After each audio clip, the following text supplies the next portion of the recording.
In the U.S., which has the most cases of COVID-19 and the most deaths, millions of people are not waiting until November 3rd to vote. A record 35 million people have voted early in the presidential election, though it's not easy for everyone. Voter suppression, discouraging or preventing certain groups of people from casting a ballot is a real issue for millions of Americans.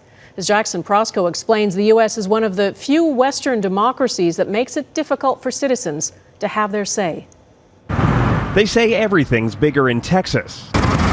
And in sprawling Harris County, home to Houston, this is the incredible line to return a mail-in ballot. There's just one drop box for 4.5 million residents. It really does not make sense. It's totally inconvenient.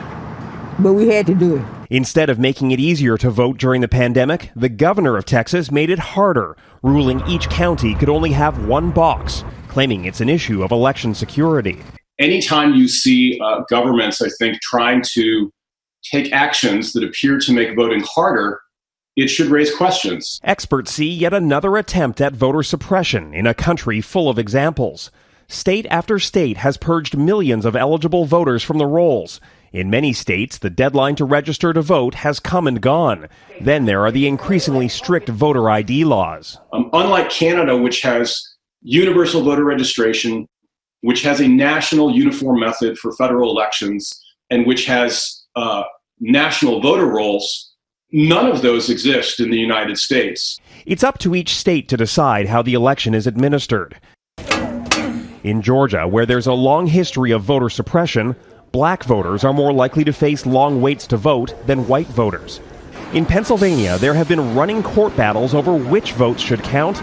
The Supreme Court ruled that mail-in ballots returned up to 3 days after the election are valid, despite the objections of Republicans. Where we are heading is that we are headed to a complete degrading of our democracy, where we'll essentially exist as a democracy in name, but not in fact.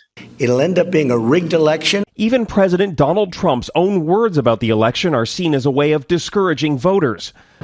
Despite so many obstacles, it may all be having the opposite effect, drawing historic early turnout with Americans more determined than ever to vote. Jackson Proskow, Global News, Washington.